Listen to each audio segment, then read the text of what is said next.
Saudações a todos. Nesses dias em que estamos nos lembrando do Chico Xavier mais acentuadamente, porque tivemos aí há dias atrás, a data do seu desencarne, dia 30 de junho de 2002, portanto, agora no dia 30, completou 20 anos do seu retorno ao plano espiritual. Então, buscando aí algumas coisas sobre ele, temos visto aí em áudios anteriores cartas, de filhos que partiram e vêm acalmar, consolar o coração do pai, da mãe, que tanto sofrem com este afastamento, mesmo que momentâneo, mas dói muito. Mas agora nós vamos buscar algumas perguntas que foram feitas ao Chico em relação à morte de entes queridos. Então é perguntado a ele: Chico, qual a sua maior tristeza? As minhas tristezas são aquelas que perturbam a existência de qualquer criatura terrestre, principalmente as separações pela desencarnação dos entes queridos e as incompreensões que todos nós partilhamos sobre a terra.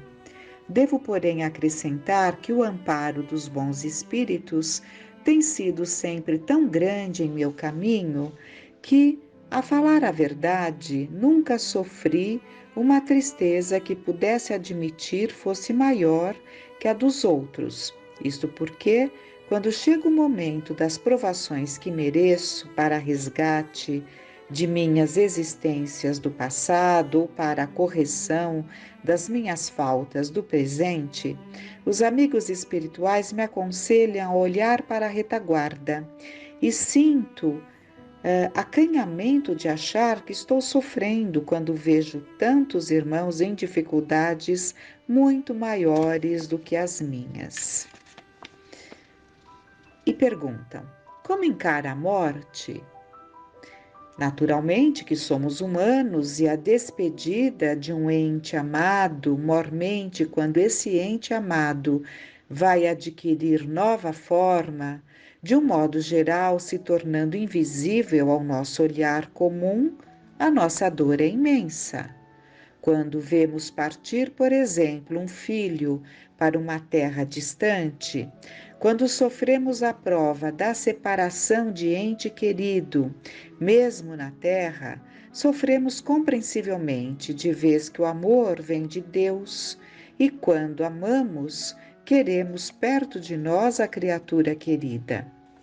Ainda, sabendo que a morte vem de Deus, quando nós não a provocamos, não podemos, por enquanto, na terra, receber a morte com alegria, porque ninguém recebe um adeus com felicidade.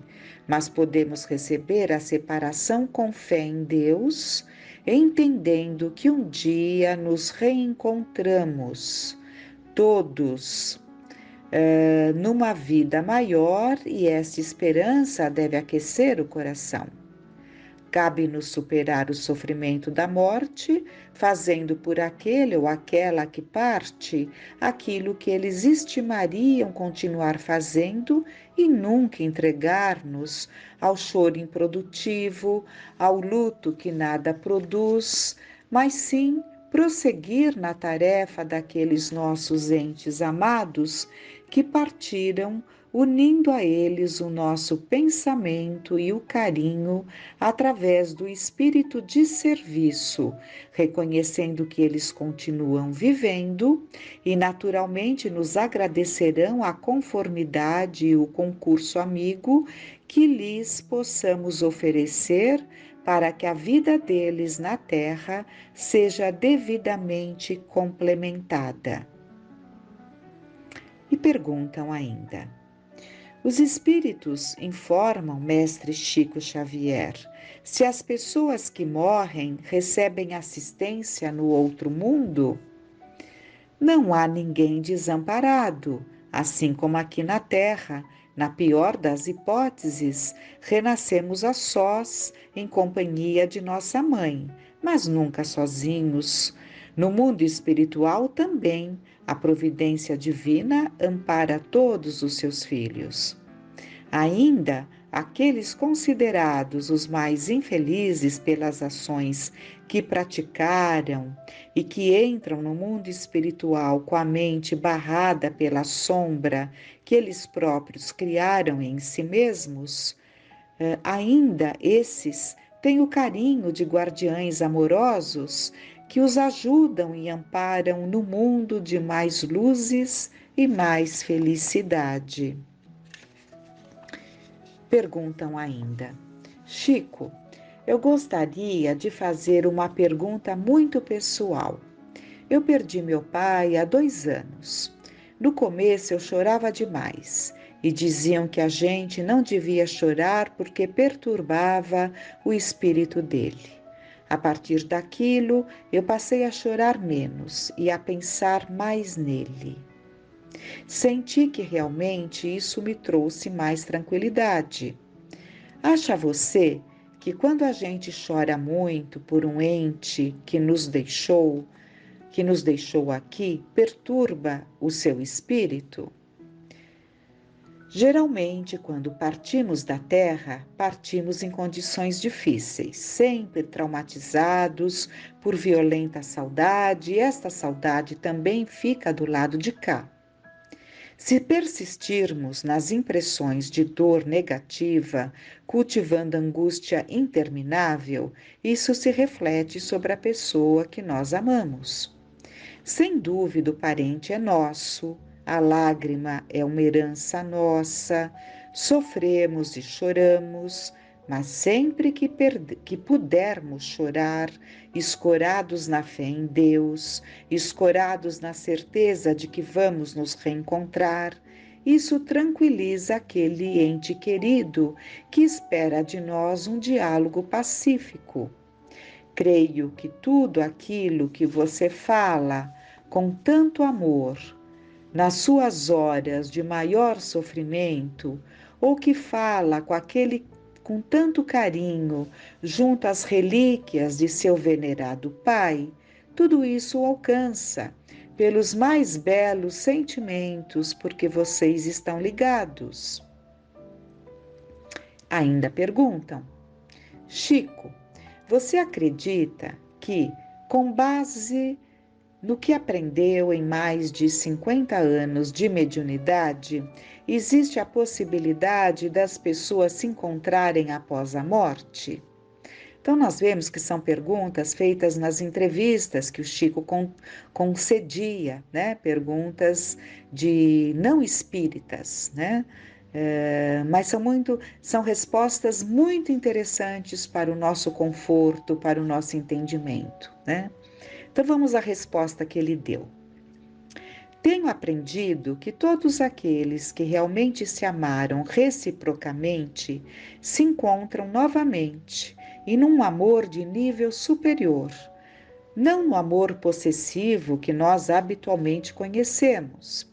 Aqueles que partiram antes de nós, na maioria das vezes, renunciam a posições mais altas para permanecerem junto de nós, escorando nosso coração para que possamos suportar a carga benéfica de nossas obrigações.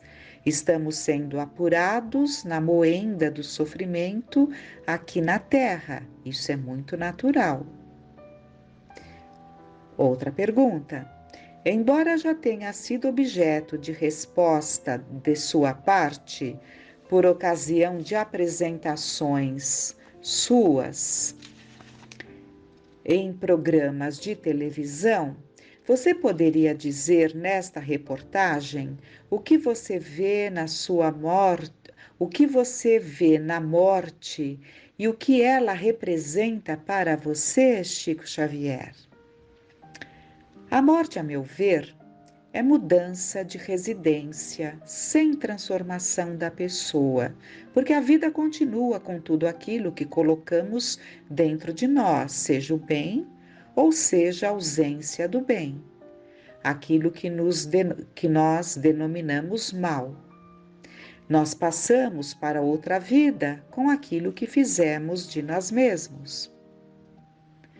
E você acha que já está preparado se a morte lhe surpreender subitamente?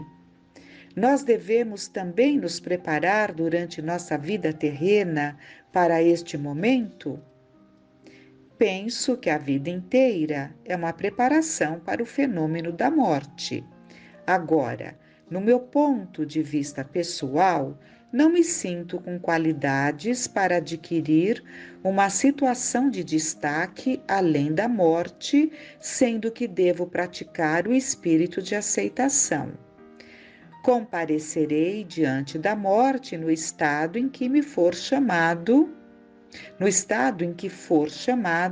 fazendo o que posso, sem nunca ter feito o que deveria, porque o que deveria fazer é ainda a meta que eu procuro alcançar e da qual ainda me sinto muito longe. Eu faço apenas uma pergunta, servindo de portadora da mesma. Uma senhora perdeu um filho há 1 ano e durante esse ano inteiro essa senhora tem chorado, tem penado dores incríveis, numa inconformação absoluta por esta perda. Ela, muito aflita, me pede que lhe pergunte se essas lágrimas, se toda essa dor, este sofrimento, podem prejudicar de algum modo seu filho. E o Chico responde: em outros casos semelhantes, temos recebido o esclarecimento de que essa dor estranha na alma inconformada daqueles que ficam, prejudica muito e às vezes de maneira intensa aos corações amados que nos precedem na vida espiritual. Seria tão bom que essa mãe generosa pudesse entregar o filhinho a Deus, de quem ela recebeu este mesmo filho, a fim de protegê-lo e orientá-lo neste mundo. E estamos certos de que ela, procurando reencontrá-lo entre tantas outras crianças que aí estão necessitadas, rapazes mesmo, que precisam de benfeitores paternais e maternais, essa abençoada mãezinha estaria extinguindo a dor dela no caminho deste filho, que deve naturalmente se afligir. Peçamos a Deus para que ela tenha bastante serenidade e que, na condição de mãe, na grandeza maternal de todas as mães, ela possa continuar auxiliando e abençoando o filho que partiu no rumo da vida maior. Ainda perguntam: como a doutrina espírita explica a vida e a morte? Pela fé, viemos de Deus. Nossos pais nos receberam da divina providência e nos matricularam com um nome X. O nome que temos não é este, é apenas o nome que nossos pais nos deram no cartório. Vivemos aqui durante um tempo como quem está internado num colégio. O corpo é a carteira em que sentamos para estudar. Amamos, brigamos, mas saímos sempre aprendendo alguma coisa e vamos para o lar de onde viemos, que é o mundo espiritual. Aqui nossos bisavós, trisavós, todos já passaram. Ninguém se lembra da morte porque ela não existe. A vida é espiritual e vai chegar o dia de nossa partida. É como um amigo escreveu um dia: quando você chegou, todos riram de felicidade. Viva de tal maneira que quando você partir, todos chorem. Aí perguntam ao Chico: ama a vida? Imensamente. Acho que a vida é um dom de Deus. E se nós descobrirmos, se procurarmos descobrir a vontade de Deus, vamos ver que a bondade de Deus está em toda parte e não temos motivo nenhum, em tempo algum, de acalentar qualquer desânimo no coração, porque Deus, como que nos manda a cada manhã o sorriso maravilhoso do sol, como a dizer que espera por nós, que nos tolera, que nos ama, que nos descerrará novos caminhos, que a vida é boa e bela, que devemos agradecer cada dia mais o dom de viver e o dom de amar aqueles e aquilo que nós amamos. Sejam nossos pais, esposa, esposo, filhos, amigos, parentes, companheiros, tarefas e ideais. A vida está repleta de beleza, da beleza de Deus. E por isso, não nos será lícito entregar o coração ao desespero, porque a vida vem de Deus, tal qual o sol maravilhoso nos ilumina. Chico, qual seria uma legenda sublime para a vida? O espírito de Emmanuel, nosso guia e amigo espiritual, desde muito repete para nós outros, e eu não posso dizer que tenho dito, pois seria pretensão.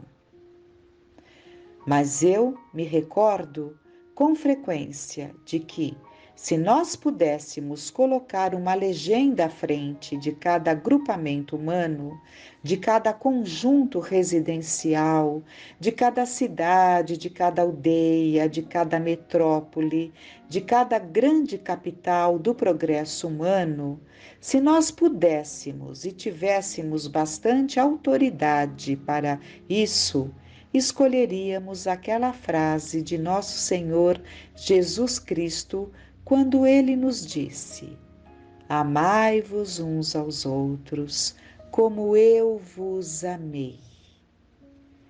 Porque não é só o amai-vos uns aos outros, nós podemos amar uns aos outros, mas como Jesus nos amou, ou seja, sem espírito de remuneração, sem espírito de pagamento algum, de retribuição alguma, e sim com espírito de sacrifício e de renúncia.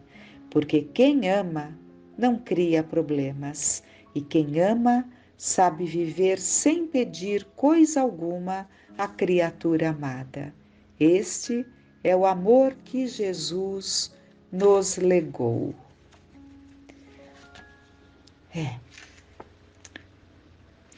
Temos depois uma carta endereçada a uma mãezinha, mas o tempo não permite.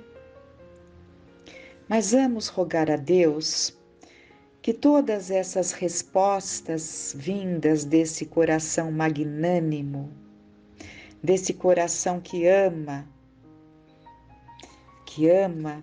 e como sentimos que Ele ama, né? O amor à sua tarefa, o amor à sua missão, o amor por todas as criaturas, o amor por aqueles corações sofridos, chorosos, que enfrentavam aquela fila imensa, aguardando noite alta para ver se tinha chegado uma notícia, uma carta, um recado do seu ente amado. Vezes e vezes, quantas vezes foram. E cartas que chegavam com tantos detalhes, com tantas minúcias, que só quem recebia poderia saber, né? Então, que conforto para todos esses corações, como vimos, São mais de 10.000 cartas, mais de 10.000 cartas particulares, ou seja, endereçadas a corações saudosos. E essas cartas foram todas ali pesquisadas, as próprias famílias colaboraram para os dados, né, comprovando a veracidade daqueles detalhes, daquelas alusões que eram feitas ali nas cartas e colocadas todos esses detalhes com datas, né, para que não fique nenhuma dúvida, tudo muito estudado com muito critério, né? E organizadas em livros, né? Os próprios pais. E agora, com a partida do Chico, que se deu há 20 anos, né? Muitos pais mandaram as suas mensagens, né? Mandaram as suas mensagens e há aqueles que estão organizando. Então, muitos livros saíram com essas mensagens trazidas por esses pais, felizes por terem recebido as cartas dos seus amados. E tudo isso vem colaborar para a imortalidade da alma. Então, são cartas confortadoras, independente de estarmos dentro desta prova ou não, mas são cartas confortadoras que falam a todos os corações que amam e que nos trazem a certeza da imortalidade da alma. E de uma tal forma, num número tão expressivo, que chegará o dia em que mesmo os mais céticos terão que se render pelo bem deles às evidências, né?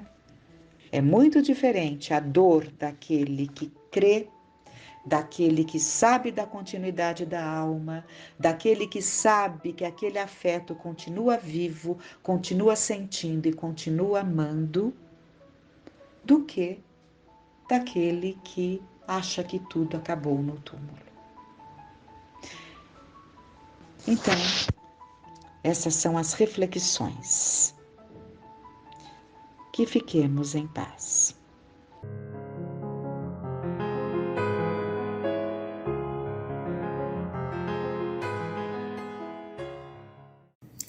Olá a todos, que Jesus nos abençoe.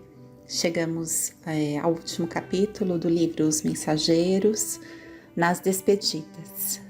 Depois de outras atividades espirituais numerosas, findou a semana de serviço a que Aniceto nos admitira em sua companhia. Seguíramos o nobre instrutor através de tarefas variadas e complexas. Sediados no templo acolhedor de Isabel, atendêramos a considerável número de doentes, bem como a irmãos outros perturbados, abatidos, transviados e moribundos. Nosso orientador tinha para todos os casos maravilhosos recursos de improvisação, sempre atencioso e otimista. Aqueles poucos dias de trabalho novo encheram-me o cérebro de raciocínios novos e o coração de sentimentos que até então desconhecera. Ao contato das revelações de Aniceto, nos domínios da eletricidade e do magnetismo, reformara todos os meus antigos conhecimentos de medicina. A ascendência mental no equilíbrio orgânico, as forças radioativas, o campo das bactérias, a visão mais ampla da matéria organizada, compeliam-me à nova conceituação científica na arte de curar os corpos enfermos. Alargara-se, sobretudo, em minha alma o entendimento acerca do médico divino que restabelece a saúde do espírito imortal. A claridade extensa que me felicitava agora o espírito fornecia mais largo conhecimento de Jesus. Compreendi então que a fé não constitui uma afirmativa de lábios, nenhuma adesão de ordem estática. Procurá-la-ia em vão na esfera sectária, nas disputas vulgares, nos cultos exteriores alteráveis todos os dias. Era assim uma fonte d'água viva, nascendo espontaneamente em minha alma. Traduzia-se em reverência profunda, aliada ao mais alto conceito de serviço e responsabilidade diante das sublimes concessões do Eterno Pai. Encontrara um tesouro inacessível à destruição e um bem intransferível por nascido e consolidado em mim mesmo. Quando o instrutor nos convidou a regressar, sentia-me positivamente outro. Guardava a impressão de haver encontrado as notícias diretas do Senhor Jesus na descoberta do meu próprio mundo interior. Como poderia pagar o prestimoso aniceto semelhante capitalização de bens imortais? Havia terminado o serviço de orações na última reunião semanal da residência de Isidoro e Isabel. Os trabalhos, sempre ativos, haviam representado esfera de observações e experiências sempre novas. Grande número de amigos de Aniceto acercaram-se do instrutor, ansiosos por compartilharem a luz da conversação de despedidas. O devotado orientador oferecia a todos a sua palavra de bom ânimo, otimismo, alegria e confiança no Senhor, como um príncipe de legenda, cuja boca fosse fonte inesgotável de ouro espiritual. Vicente e eu tínhamos os olhos úmidos, desejosos de externar-lhe verbalmente nosso reconhecimento pelas bênçãos recolhidas. Mas ao nos aproximarmos, o abnegado orientador sorriu e antecipou: agradeçam a Jesus pelo muito que nos tem dado.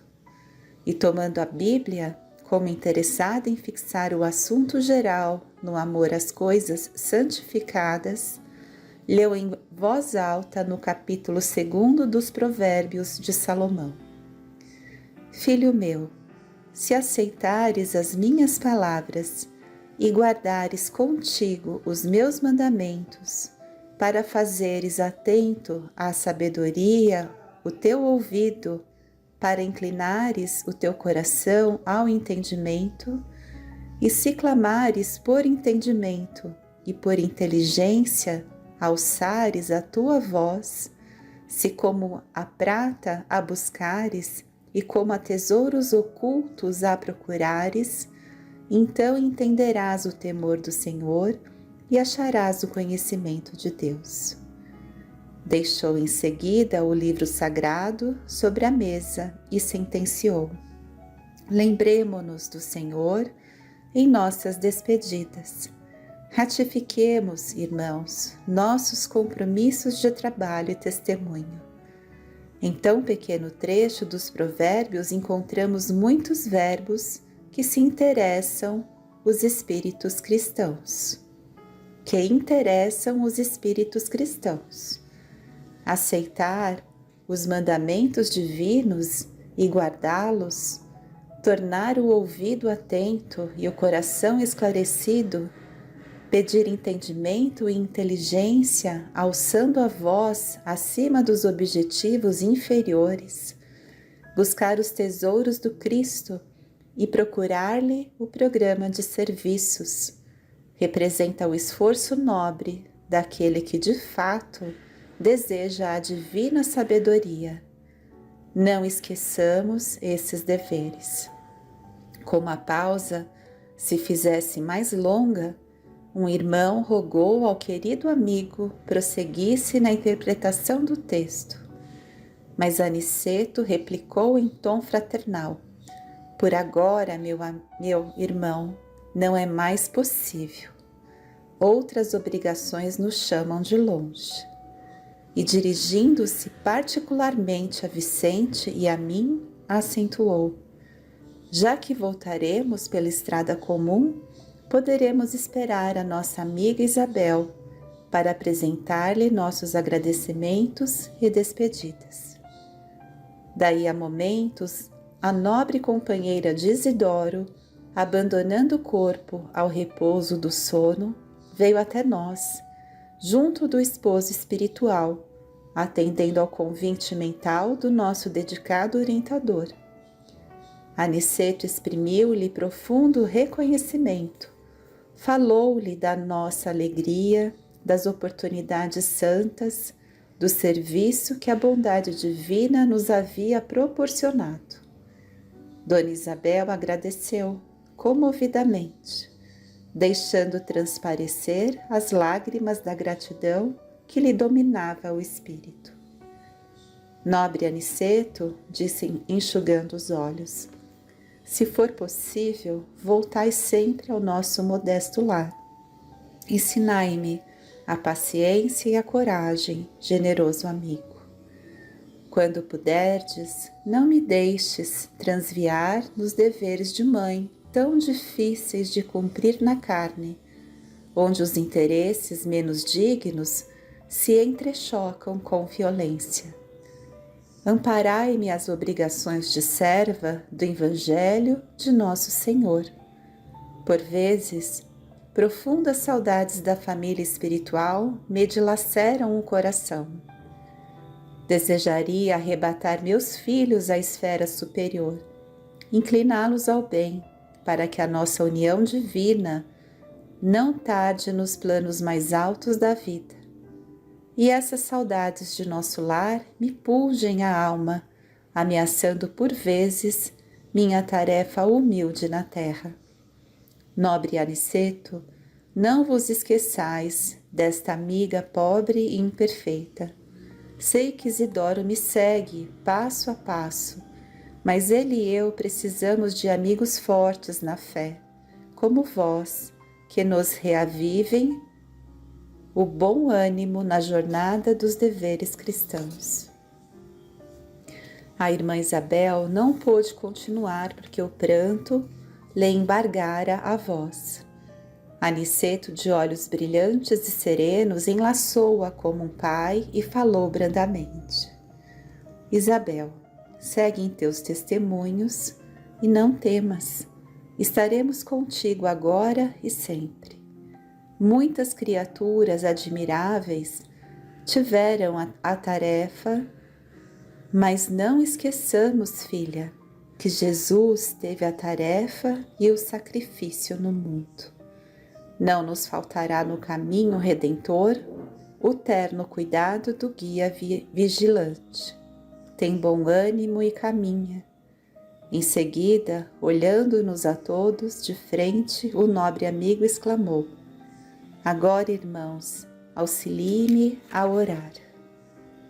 E conservando Isabel e Isidoro unidos ao seu coração, Aniceto fixou os olhos no alto e falou com sublime beleza: Senhor, ensina-nos a receber as bênçãos do serviço. Ainda não sabemos, amado Jesus, compreender a extensão do trabalho que nos confiaste. Permite, Senhor, possamos formar em nossa alma a convicção de que a obra do mundo te pertence, a fim de que a vaidade não se insinue em nossos corações com as aparências do bem. Dá-nos, Mestre, o espírito de consagração aos nossos deveres e desapego aos resultados que pertencem ao teu amor. Ensina-nos a agir sem as algemas das paixões, para que reconheçamos os teus santos objetivos. Senhor amorável, ajuda-nos a ser teus leais servidores, Mestre amoroso, concede-nos ainda as tuas lições. Juiz reto, conduze-nos aos caminhos direitos.